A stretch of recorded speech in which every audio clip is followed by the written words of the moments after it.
recording. So we are recording now. Okay. And I'm going to go ahead and get us live on Facebook while you're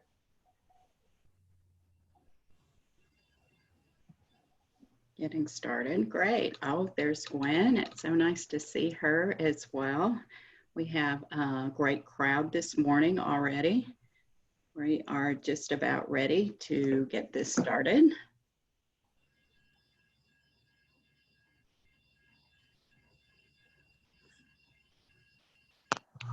And again, Kyra, I think I said hello before, so nice to have you here this morning. We haven't seen you in a while.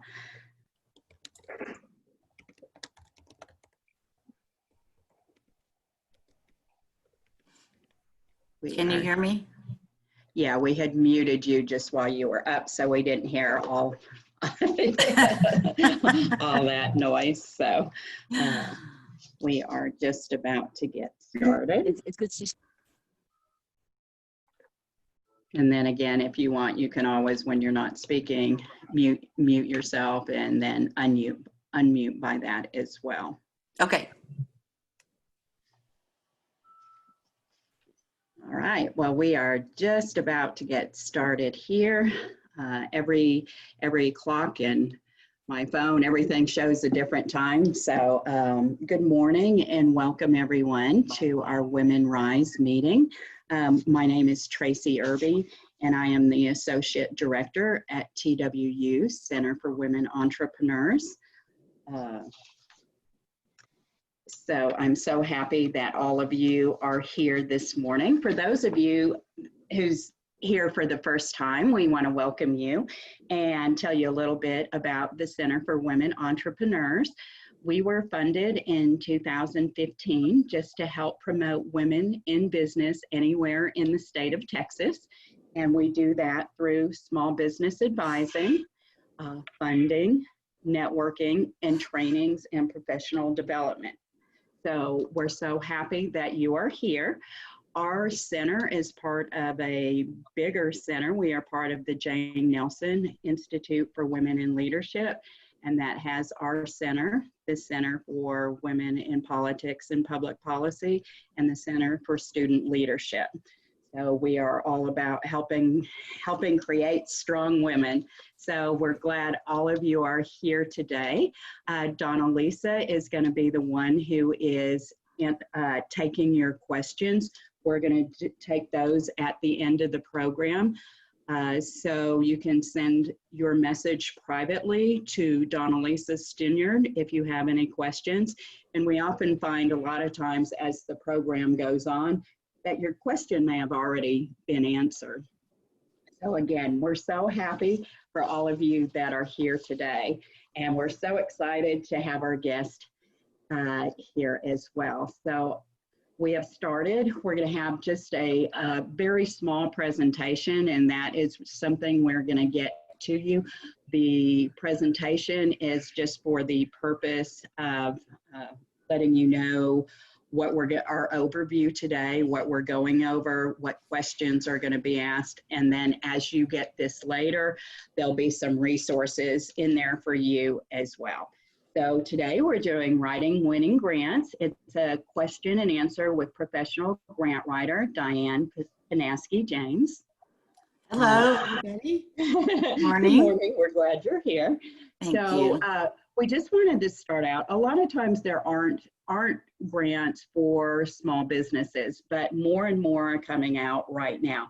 Our center does provide grants. We just finished our Assist Her COVID-19 Emergency Relief Grant, where we gave away 100 grants for that.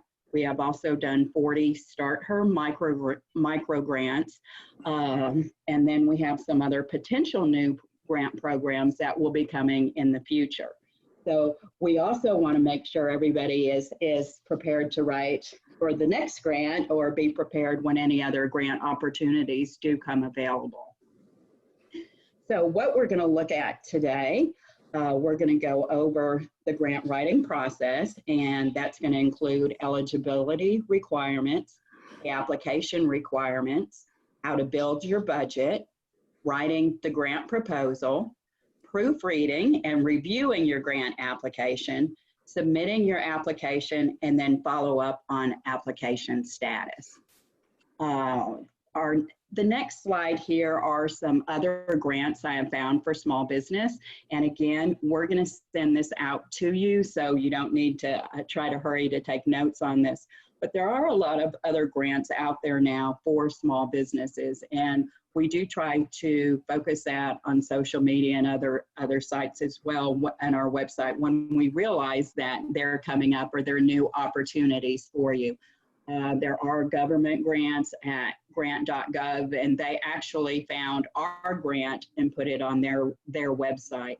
I Fund Women has some, ESBA has some, Idea Cafe, FedEx has a small business grant. So we're trying to make, again, this available so you can see some of the opportunities that are out there for your business for small business grants. If you have questions, here will be after the fact and would like to reach out to Diane. Here is her contact information. And then here is my information as well if you have any questions on any of that. So I'm going to stop that part now and introduce our guest. So I'm very happy this morning that we have Diane Panasci James with us. She has been in the development field since 1985, having experience in all aspects of development. She earned her Certified Fundraising Executive, CFRE, certification in 1992. Currently, Diane is Grant Manager and Marketing Support at Metrocrest Services. Diane has also served as a consultant to dozens of organizations. So Diane, good morning. Welcome. We're so glad to have you today. I'm so glad to be here. Thank you for inviting me. You're welcome. And so what's so nice about this too is your experience in grants can help all of us. And while you work for nonprofits, the grant writing process is the same. And after we've done these grants, we've realized that a lot of small business owners really don't understand the grant process or haven't had to fill out a grant application before. So we want to give them the boost so the next time something comes up that they will be able to write a winning grant.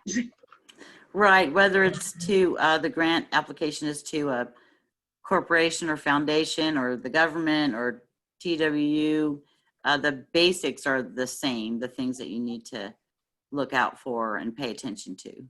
Great. Well, one of the first questions I have is, what are the important first steps when you find a funding opportunity?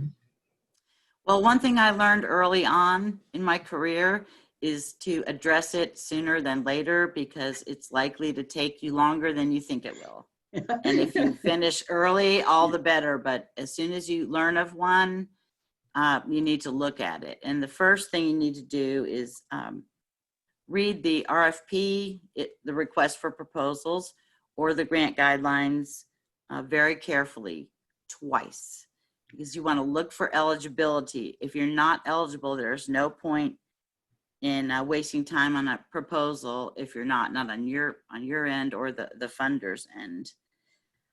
Then you want to read all the application questions twice to make sure you understand what they are asking for and in which places. After you've done that, carefully review the RFP and grant guidelines and the application questions. If you have questions, then if you don't understand anything, then email the contact that's listed on the grant, and try to, avoid sending them several emails. Make sure you have all your questions at one time. Send one email. They'll appreciate that because they are inundated on the other end. So have all your questions ready.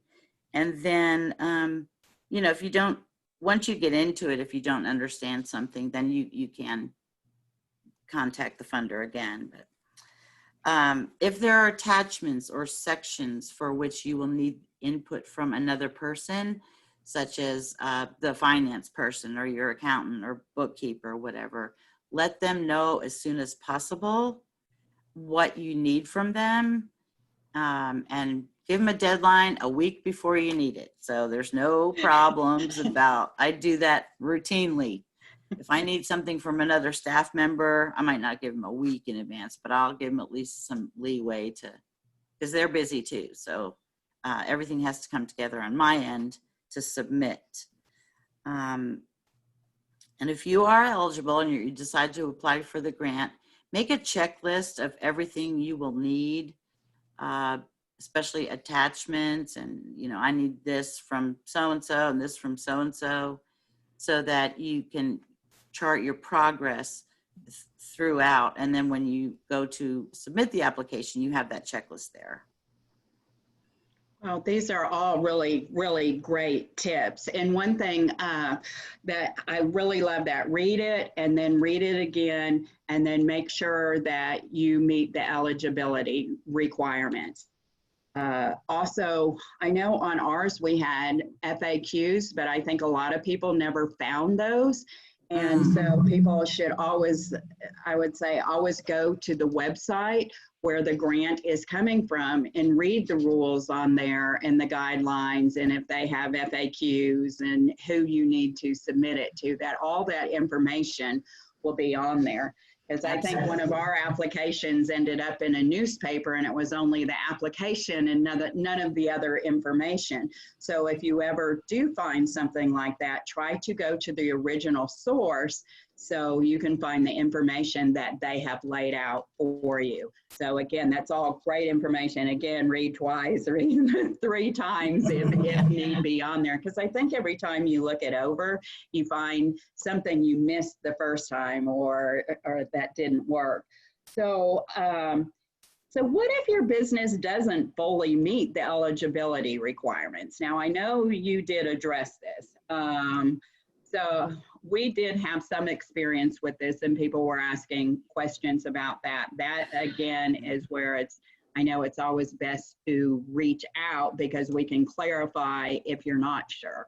What do you recommend in there, or if somebody's unsure? If you converse with the funder and they clear something up for you and you're clearly not eligible, don't apply. It's just a waste of time. Don't email the funder and say, oh, can you, modify this, or, well, this situation happened and I can't do that. If you can't meet all the requirements, just move on and find some other opportunity. Okay, great. Thank you. Because a grant document can't be changed once it's out there, correct? Correct. Okay, so it can't be modified for other things. And if something does show up that maybe we could treat this differently, we could put it in our grant the next time. Absolutely. Okay, great. So this is something that's often a problem, one of the more difficult problems for people. And this not only applies to grants, but we also see the same process with people who have been going through the PPP or the EIDL loans from SBA, et cetera, that again, the information you're giving can be passed over to whatever kind of application they're filling out. But how do you go about the budget? That's usually the most difficult part for someone to figure out, how do I do this? What advice do you have on that? Well, first of all, again, if you need information from someone else, ask for that up front. And you need to be very clear. Most will ask, what specifically do you want to spend the grant money on? And you should itemize as much as possible. Don't clump things together so that they don't understand what exactly you're looking for. And you may need to look at quotes for some items or get bids and then put the best bid in the line items, but be as specific as possible about what you want the money for. Okay, great. And then, go ahead. Go ahead. Well, I was going to say, that's great to be specific, because we had some that were general and there were some things that we couldn't fund. So if it was just operating expenses or something like that, we did not know if it was including some of those that we couldn't fund. So I like that on being very specific so we know what you're planning to do. Right, and be very aware of what they will fund and what they won't fund. For example, in my work, a lot of times they won't fund salaries. So Right. don't put those on the list because it's automatic disqualification. That's, And then, go ahead. I was going to say, that's great info, because that was the same thing with us. We couldn't fund salaries or payroll. So that was something there. And unfortunately, a lot didn't see that on there. And Yeah. nobody wants to disqualify anybody. So you always want to make sure that you read and are sure what is on there, and don't include. Again, that's probably a good reason to review everything again before you submit it. Yes. And the other thing is, when you're compiling your budget, if you're doing an online application, some of them will have the line items and you enter it in, and then it will automatically total for you vertically and horizontally or whatever. It's sort of like an Excel spreadsheet in the application. But if it's not designed like that, or you just have to send a budget in kind of narrative format, my recommendation is to set up an Excel spreadsheet on the side and enter all your budget items there. And so you can see, what you have in there, and it will total up and be the right total, because you don't want to make any math mistakes.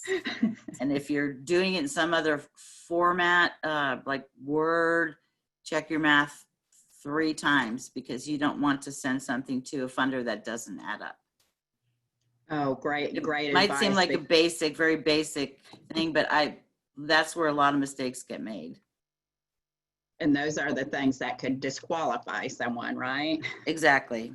And then obviously we want everyone to look as professional as possible when they're turning in their grants. Yes. And so you want your numbers to make sense. Yes. Anything? Okay, those are all great tips there on building the budget and how to go about that. So did you have anything else on the budget, or does that cover that? That's all I had. Okay, and I know, again, that is often the hardest thing for people to do. Do you have some tips for writing the proposal itself? Yes. Often the proposals are online with word or character limits. And what I always do is go through the whole application and create a Word document where I can compose my answers and count, using review and count the words and characters, so it'll fit when you go to put it on the application. And even if it's if it's a free-form Word document that you are to compose and then turn it into a PDF and send it, and it has a page limit, you want to be able to stick within that page limit. So, and also, you might, that's why I said read all the questions carefully, because you might think and you want to answer a certain thing in this question, but then you'll see a separate question several down that's more specifically about certain things you've already put in. So, and then, if it's an online application, it won't let you exceed the character and word limits. So, and then proofread very carefully. I know that sometimes when I've been working with a grant for a while, I'll set it aside and go do something else and then come back to it later with fresh eyes. So you can kind of start fresh and look at it a little bit more objectively, and then proofread it again. And then remember that many funders will be hearing about your work for the first time. And so maybe send the draft to a coworker to proofread, or even better, perhaps somebody that's not that familiar with the ins and outs of what you're doing, so that they can read it with total objectivity and say, well, I don't understand this, and what's this about? So then you'll know that if they don't understand, the funder wouldn't understand either, so you can then clarify. have the application complete at least several days before the deadline. The soon, the earlier the better. You might, because you might have something last minute you want to add, or you might even want to read it again, or just try not to butt up against the deadline. And I know that happens. It happens to me, but I try not to. So that's all I have. Those are all great tips. And I mean, many of those things we have also seen in the processes we were going through as well. And we have had some people wait to the last minute to send something in, but what if the internet goes down or something else happens at the very end that you don't want to wait? But I think Murphy's Law. Exactly. On the last micro grant, there were a lot that came in the very last day, or probably the majority came in the last day. Yeah. So, and I really like the part of proofreading and then having somebody else read them, because that's something we even tell our business owners with a business plan as well. It needs to be written where anybody reading it can understand it. While I may know and you may know, if you take it to the bank, the banker may not know, or underwriting may not know. So that's why it's so important whenever you're writing something to make it clear, so anyone who is not familiar with your business will know what it is about, and you can share everything there with them. So it's great information. Thank you. Absolutely. So when people are turning in a grant application, what are thoughts like if people are putting in logos and images and fancy paper? Can you address that on how many feel about that, or? Well, first of all, you should follow their directions carefully, and often there won't be, room to put anything besides what they're requiring.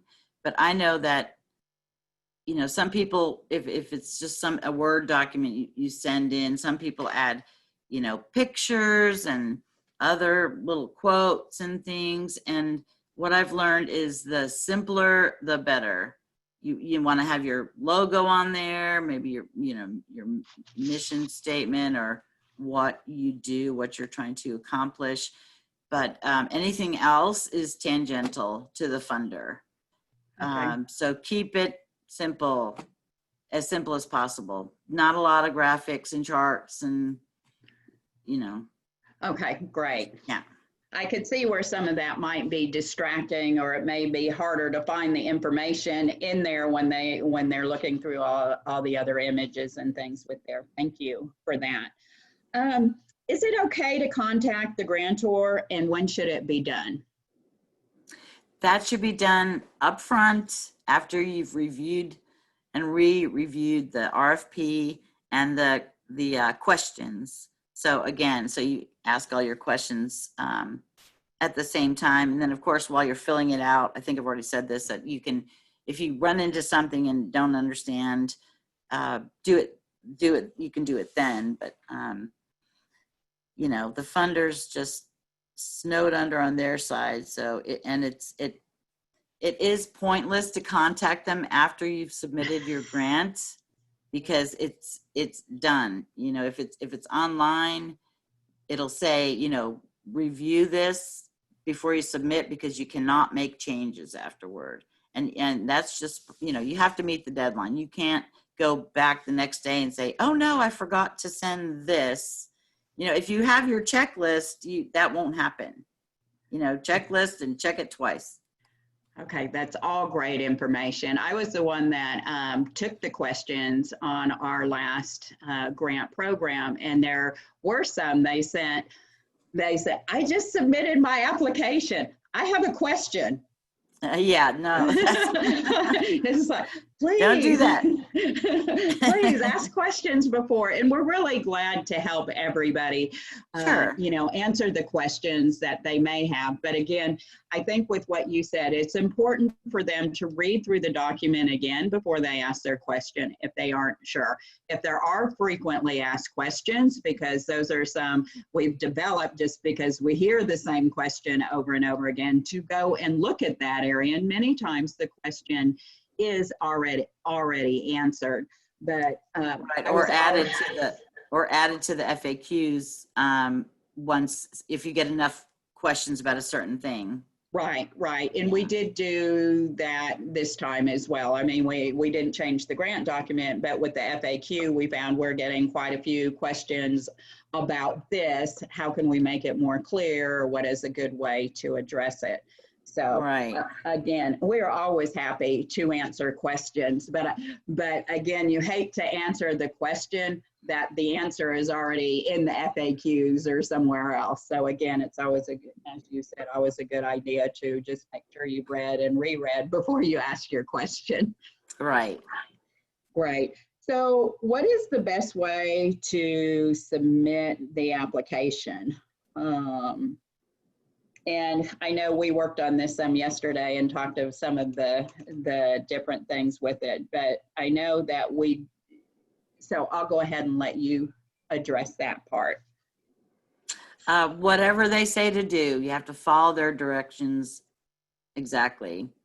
If they say to email it, that's how you do it. If they want separate documents, you email separate documents. If they want everything in one big PDF file, you have to send it that way.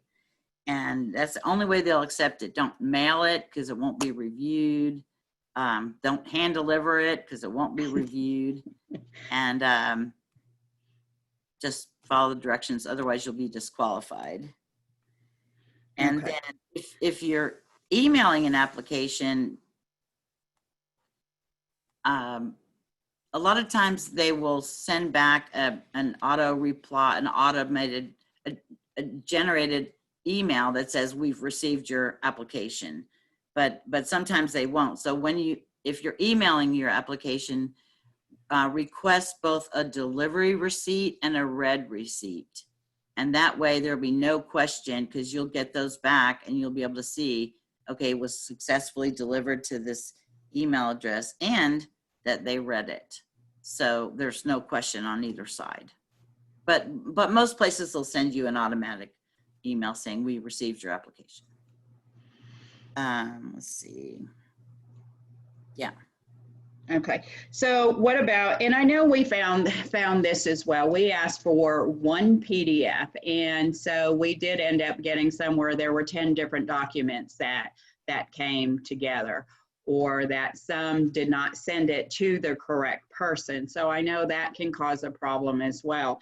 But then we also got some that were either from OneDrive or Google Drive that required a password or something else to be able to get in the file. Yeah. You want to The speak on funder that? is not going to contact you and say, what is the password so I can read this document? No. Okay. It was really hard then, to get in and see something. And sometimes, I mean, we weren't able to even open those. And you really hate for someone who has worked so hard on a grant application to get it that far, and then we can't even read it. So that's all good advice there. Thank you for that. So what should you do if you did leave something out after you submitted it? There's nothing you can do. Okay. Just try again next time, move on to other funding opportunities because it won't be accepted. That's okay. Okay, that's all great information, because we did have some after that, and I know there were some people where we maybe got 3 or 4 applications.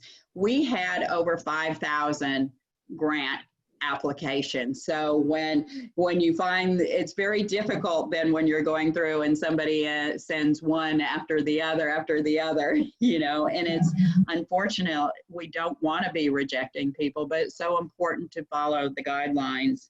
And if you have your checklist, that shouldn't happen. Okay. You need on your checklist to remember the checklist, right? Yeah. To check before final submission. Yeah. To make sure that gets there correctly. So what should you do then about following up on your application status? Should you do that? No, I don't. I wouldn't, because most will, like in the most of the things that I deal with, most will send out either a denial letter or a confirmation letter.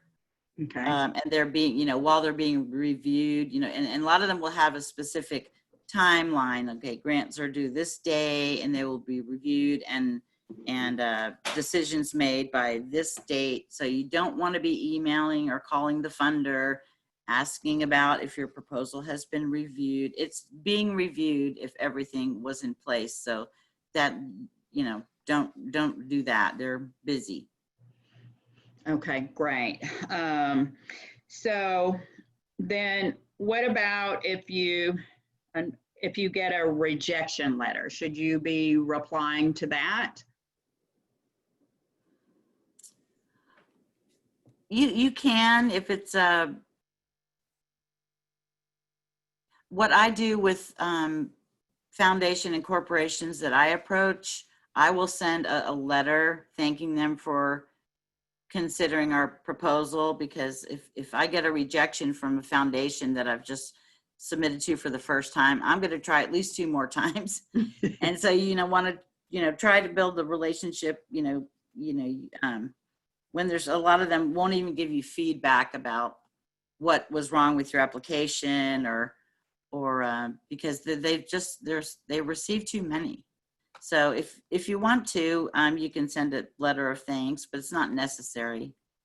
Okay, great. And I'm so happy to hear that, because I've heard too before of some getting not so nice replies back when somebody didn't win a grant. And that seems to me just like leaving a job or anything else. Don't burn bridges, because I know it is so difficult. And again, in our last grant program, we had over 5,000 applications. So we can't tell, and we included in the letter that went out to those that didn't get it, that we couldn't answer individual questions. I mean, it would be hard to, dig through and find your application. But a lot of times I think if people just went through again and looked at our guidelines or the FAQs, they may see right there why their application didn't get selected.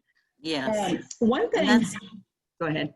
I just wanted to say that's something to just remember, the 5,000 applications for 100 grants you could give out.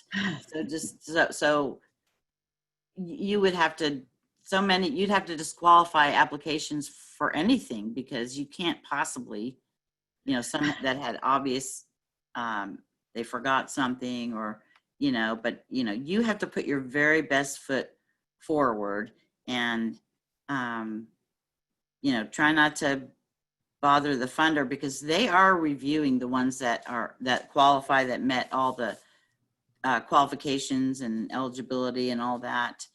And it's the same with, the Center for Women Entrepreneurs, with the government loans, with corporations and foundations. They always get way more requests than they can fund.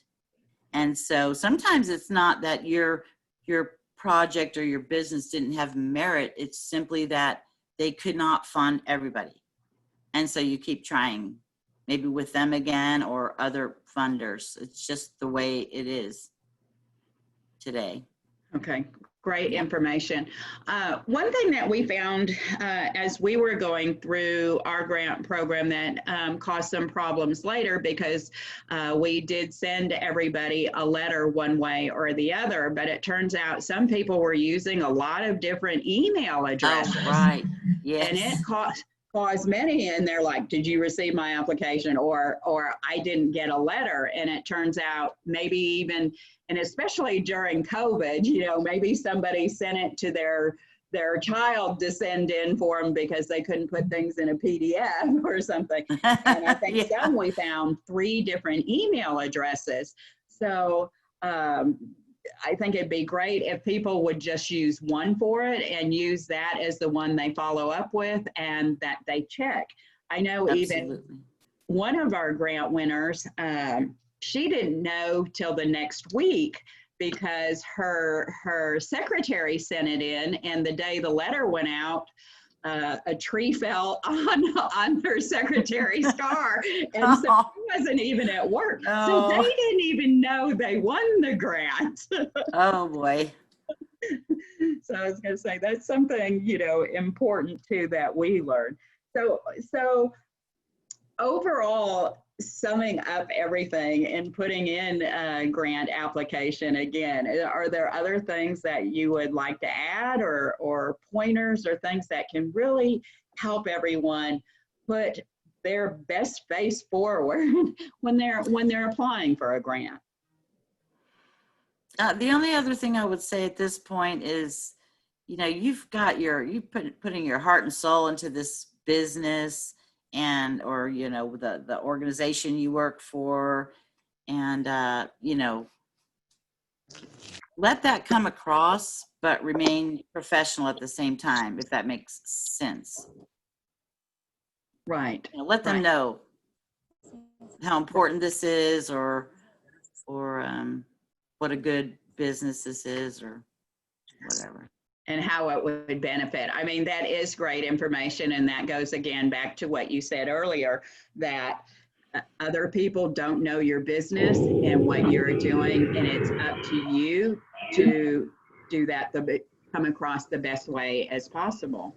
And so, I mean, I would think of it almost like an interview. You want to look good before you going in, as you submit it, and then afterwards too, if you do reply back, being professional about it and thankful that they even had the opportunity to apply, and that Exactly. that stands out in their their minds, and they will remember you. Absolutely. Okay, that is all really great information. Donalisa, do you have some questions for Diane? So we do have questions. The first one from Cindy, it's a budget question. Okay. She wanted to know, for the budget, is it better to go above the grant amount and show that you're willing to use some of your own funds? Or should you be creating the budget as close to the grant as possible? Well, in the case of the grant process you all just went through, there were $10,000 grants. So you have to stay within that. And if they don't ask about matching, you don't need to include it. Just show how you would spend the $10,000. I don't know how many nonprofits we might have with us today that are applying to corporations and foundations, but I'll research enough to know what range of grants that they give. And to do that thoroughly, you have to look at their 990s, or tax returns, a couple of years worth. And so if I see that their grant range is 10,000 to 30,000, I'll ask for 40,000, you know, just because they might give more this year, but I wouldn't ask for 100,000, because then that shows them, well, you don't know that place at all. So it depends on what kind of grant application it is. Right. Does that answer the question? Yes. Yes, that was good. Great information. On our micro grants, we do have a matching option, or a matching portion where they should put in some. So I would think for those, again, if you read the grant guidelines, it will often let you know what you should be putting in there. Right. Okay. You kind of touched on this about the feedback from Elaine. She said, you know, what about after the award date? Is it okay to reach out and ask for feedback on why you weren't selected? And I think you spoke a little bit to that, Diane. Maybe just going over it again real quick. It depends on the situation. Like with 5,000 grant applicants, you know, you guys had said, you know, we can't possibly respond to everybody, and so don't try, because you won't, you know, sometimes they can't tell you, you know. That's what I run into with foundations and corporations. If I have a relationship with them, which I try to with anybody I approach.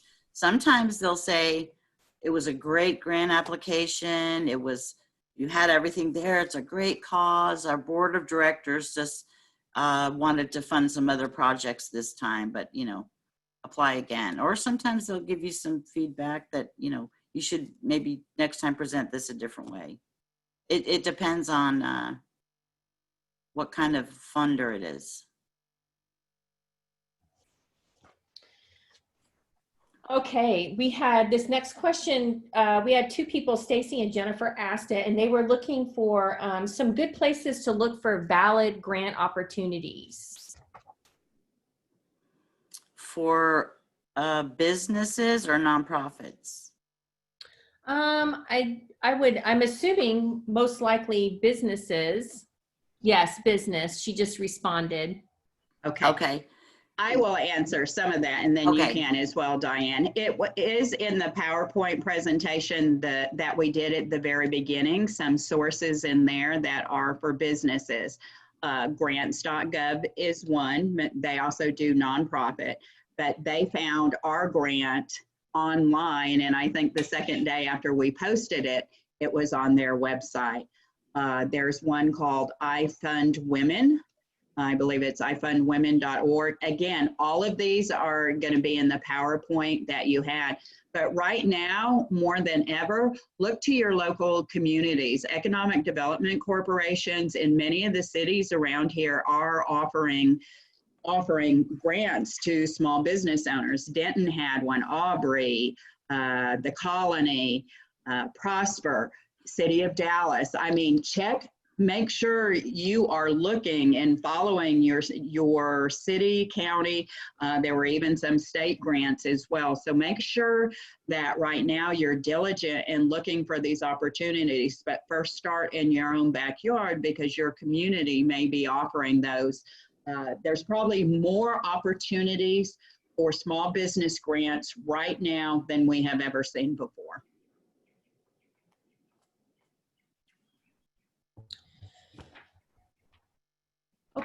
Okay, our next one is from Gwen.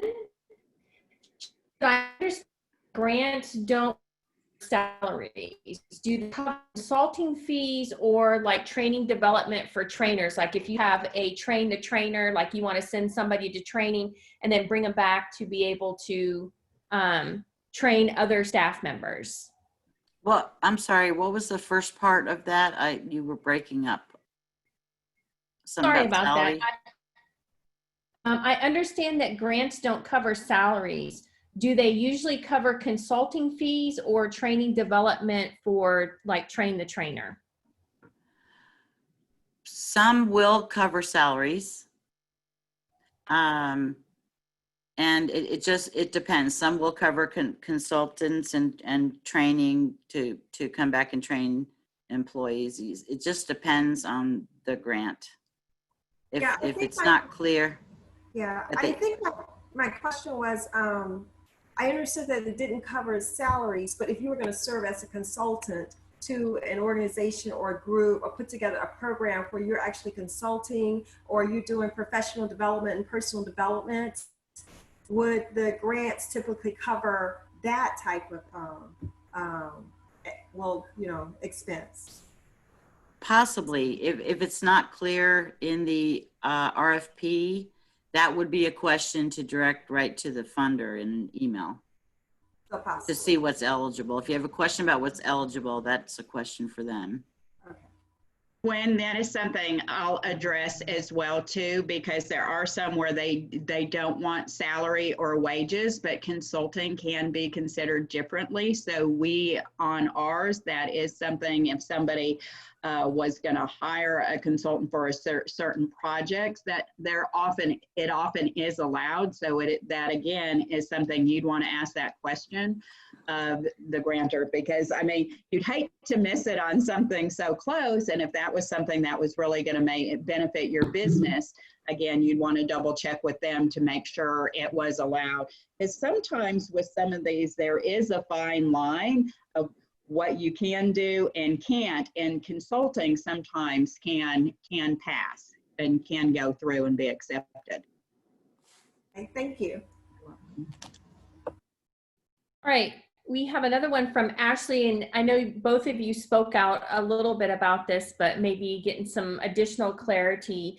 How do you make yourself stand out? So if you've met all of the grant requirements and you have a good grant proposal, how do you make it personal or unique for the people that are awarding the grant?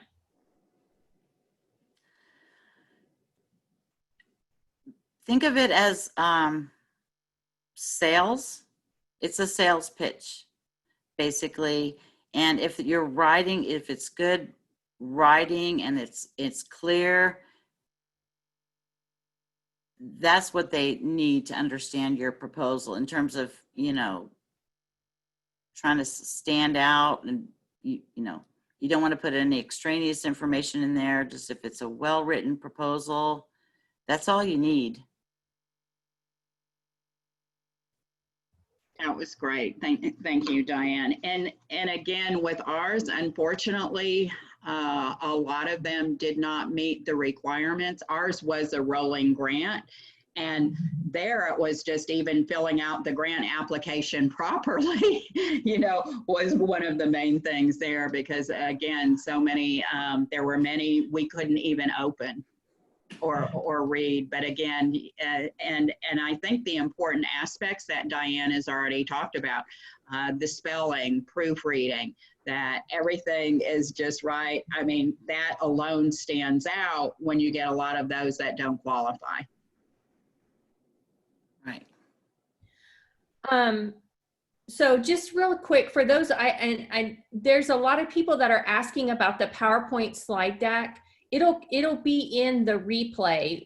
There was nothing in an email or anything like that. When you get this replay, the slide deck at the beginning will be part of the video, and you'll have all of those resources that Tracy's talking about. Sorry, ladies, I just was getting a bunch of questions and it was easier to answer it that way. So Cindy had a great question to kind of follow along with our question prior, and that was, is there a certain narrative style that they should be writing the grant in? For example, in a letter format, answering the questions, or like as a third person telling your story? Third person is best. Third person is best for the narrative portion. Right. I'm sure that's super helpful and probably cleared up a lot of that question. Anastasia asks, is there a resource to be a proofreader for other people? I bet there are. I don't know of any for sure. I know that there are copywriters out there. You know what? I've Googled proofreading, copy and proofreading services, and I bet there are. Okay, I was just going to add too, as someone who does the small business advising, if you aren't applying for our grant and want another set of eyes, I'll always be happy to look over something for somebody. Yeah. Again, and I did like it when they said, ask a friend or a coworker or someone who doesn't understand your business. But again, our services are always happy to do that for anybody if they want to send something over. But of course, if it's for our grant, then that'd be a conflict of interest. Right. And you said you had some people ask you ahead of time if you could review their grant before they submitted, right? That's a no-no. Okay.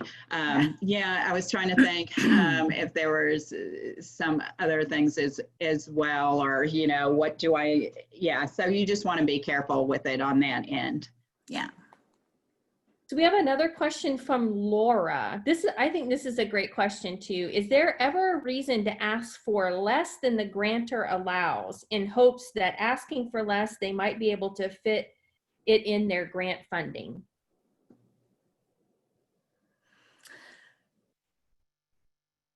I've never asked for less than they allow, but I think in the case of TWU, the grant process you just went through, they were each $10,000 grants. So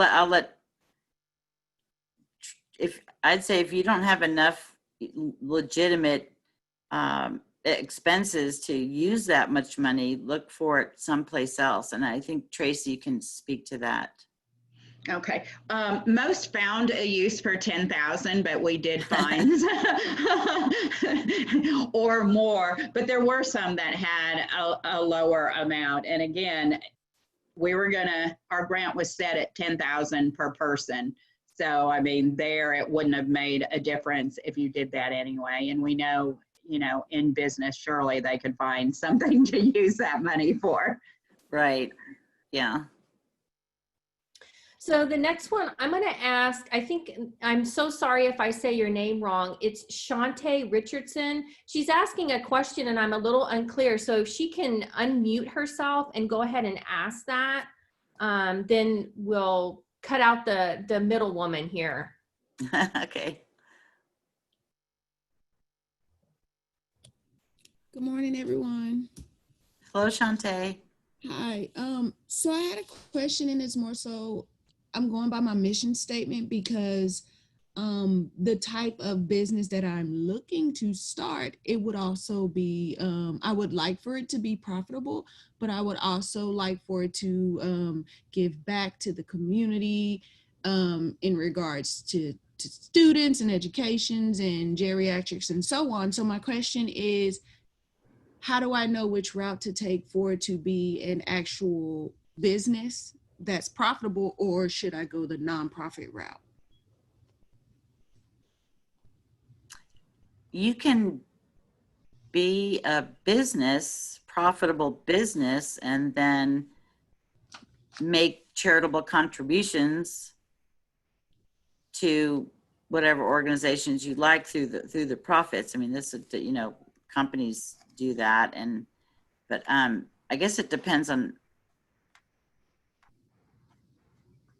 I don't know. You could go either way. I guess it depends on what if you go to the nonprofit route, it's, you have money for salaries to pay yourself and all that, but it's mostly to serve the community, and you have certain mission statement. So without knowing more specifics, I'm not really sure how to answer that. Well, and I would say too, as a for-profit business, there aren't usually as many grants, but if you went to the nonprofit route, then you are not considered woman-owned because no one owns a nonprofit. So there are other things that you need to consider when you're doing that. Again, if you want to talk some on that, I'll be happy to talk with you one-on-one. There are options now. You can set up there is even a business formation that has social responsibility as part of it. So there are some different ways to think about it. If you are a nonprofit, you can't leave that to your children or anybody after you go or want to get out of it. So those are all things people think about when they're trying to determine what kind of business they want to set up. Thank you. Oh, thanks, Shantae, for coming on and explaining that. So one more question. We have Claudia was asking if there's any way or anywhere that they could find samples of a well-written grant, like especially for beginners and getting started. I see Ashley doing big claps. The grants that I have are for my nonprofit to corporations and foundations. I'd be glad to share some with anybody. I don't know in terms of government grants. I don't know that those are available. I'm not sure about that part of it. I'm sorry, but I'd be happy to share grant proposals that I've written. Diane's email will be in the slide deck, so yeah, you'll have access to her to be able to do that. Yes. And then we had one more. So, what about like veterans grants? Where would you find information about those? I have a powerful research tool that we subscribe to that I just put in the keyword veterans and see what pops up. And then there's the Texas Veterans Commission, I believe, is on the call. And just there are lots more funders want to help veterans. So there's quite a bit of funding out there for veterans. And many of the resources that I have on my list are open to veterans as well. So you just want to make sure you check all those. And grants.gov is another one. You can go in and put in the keyword. I know there are things you can search there. So that is it as well. But look for all the different veteran organizations as well. I know the Veterans Women Entrepreneur Center in Dallas is doing some. So again, keep your eyes open, but then check the list that we have because it is open to everybody as well.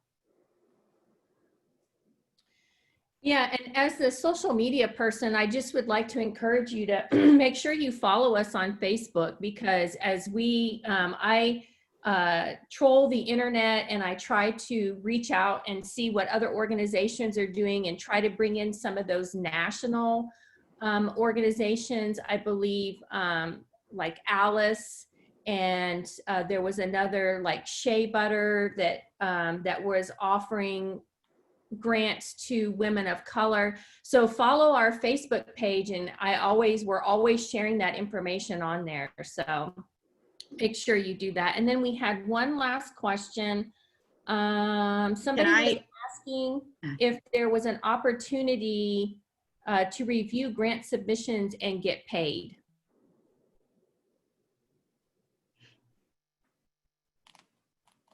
So the person asking wants to be paid to review grants before they go in, or I'm not, Well, I I don't. think maybe, Elaine, do you want to pop on real quick and ask? Well, in a situation where, Tracy, you said that you had 500 or 1,000 grants, do you have a panel that reviews with you? Is there opportunities for someone who may not be submitting an application to help review? That is often an opportunity, because usually it's a team that looks at them, and it is good to have somebody again outside as well. I mean, right now we don't have it, but I'm sure there are places that do that, or if we are looking, we know you're interested, when it comes to something like that. Okay, and we had a question from Facebook. Okay. How does funding work for matching grants?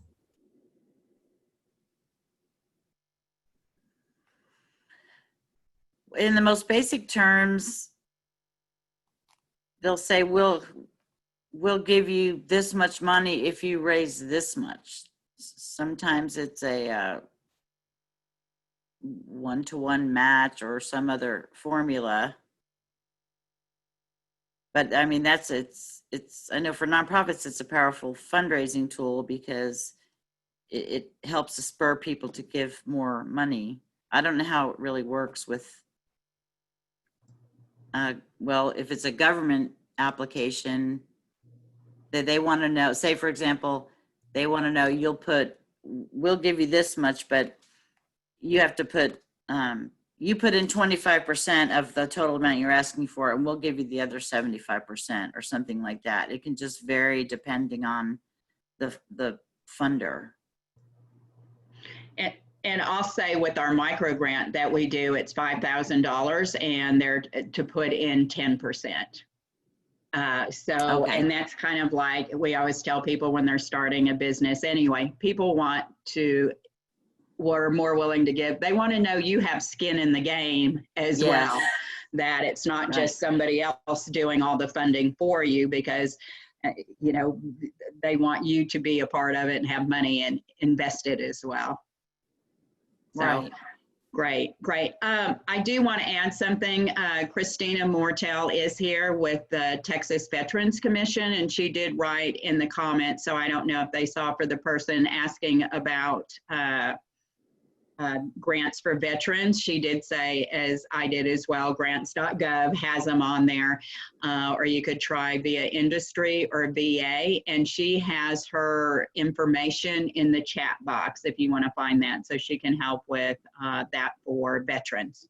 Thank you, Christina. Great. Okay, and that is everything that I have for today. I think that's all the questions, Donna Lisa. Yes, that's all the questions. Okay, Lots great. of great questions. Okay, we do have in July, our next Women Rise is going to be the second Tuesday. Build Your Tribe, Social Networking, Authentic Marketing, and Gaining Loyal Supporters. That's going to be by Amanda Smith with Dallas Girl Gang. So if you can join us next month, we'd love it. Diane, I just have to thank you. This is such great, useful information that I know everybody can really benefit from, and so helpful, especially to those who are writing grants for the very first time. I think you made it much more clear what people are looking for and how to write a winning application. Well, it's my pleasure. I'm so glad you invited me to participate, and I wish everyone, you know, the best of luck in their funding needs, getting their organizations or businesses funded. You're all important. Very good. Well, thank you everyone so much. Have a great rest of the day. We're so happy for all of you that have attended, and we hope to see you next month. Thank you. Bye.